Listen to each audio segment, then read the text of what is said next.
আসসালামু আলাইকুম রহমতুল্লাহ বারাকাতুহু। সম্মানিত দিনী ভাইয়েরা, আজকে আরেকটি আমল আমরা শিখবো। এটা একবার খুবই সহজ একটি আমল, যেটা আমরা অনেকেই পারি এবং হয়তো নিয়মিত করি না, যেহেতু আমাদের আসলে মনোযোগ এবং আন্তরিকতার অভাবে আমাদের এই আমল থেকে আমরা বঞ্চিত হচ্ছি। সেটা একেবারে সহজ আমল। আপনি তো অবশ্যই জানেন বিসমিল্লাহির রহমানির রহিম, এই আয়াতটি, এই কালেমাটি তো আপনি অবশ্যই জানেন, আমিও জানি, আমরা সকল মুসলমান ভাইয়েরা জানি। বিসমিল্লাহির রহমানির রহিম যদি এই আয়াতটি আপনি 19 বার তেলাওয়াত করেন, তাহলে আল্লাহ সুবহানাহু ওয়া তাআলা আপনাকে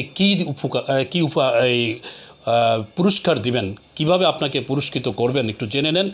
আপনি যখন বিসমিল্লাহির রহমানির রহিম এই কালেমাটি 19 বার পড়বেন, কাল হাসরের ময়দানে বিভীষিকাময় যে ময়দান হবে, এবং জাহান্নামের কথা তো আপনারা শুনেছেন অবশ্যই, কোরআন হাদিস দ্বারা প্রমাণিত। জান্নাত জাহান্নাম, ভালো কাজ করলে, আপনি নেক আমল করলে, আপনি গুনাহমুক্ত হয়ে যেতে পারলে, ঈমান আমল নিয়ে যেতে পারলে আপনার জন্য জান্নাত ওয়াজিব।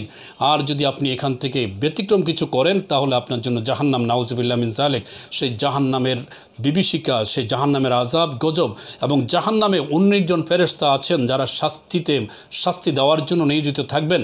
সেই 19 জন ফেরেশতার শাস্তি থেকে আল্লাহ সুবহানাহু ওয়া তাআলা আপনাকে আমাকে হেফাজত করবেন, যদি আমরা 19 বার বিসমিল্লাহির রহমানির রহিম, এই 19 বার আমরা যদি এই কালেমাটা পড়ি, দৈনিক 19 বার যদি আমরা এই কালেমাটা পড়ি, তাহলে সেই জাহান্নামের 19 জন প্রহরী, 19 জন শাস্তিদাতা, মানে শাস্তি যে দিবে, সেই ফেরেশতাদের শাস্তি থেকে আল্লাহ তাআলা আমাদের সকলকে হেফাজত করবেন। আমার ভাইয়েরা, আমি আবারও বলি, বিসমিল্লাহির রহমানির রহিম এই কালেমাটা 19 বার পড়বেন।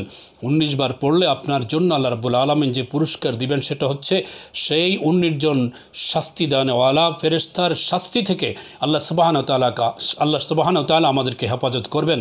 আর এইটাই আমাদের কাম্য, যেহেতু শাস্তিটা কত ভয়াবহ হবে। জাহান্নামের 19 জন শাস্তি দেওয়ার মতো যে ফেরেশতা, তারা কত কঠিনভাবে শাস্তি দিবেন, সেই কঠিন আযাব আর গজব আর শাস্তি থেকে আমরা হেফাজতে থাকার জন্য, আল্লাহর কাছে আশ্রয় চাওয়ার জন্য আমরা নিয়মিত 19 বার বলবো বিসমিল্লাহির রহমানির রহিম।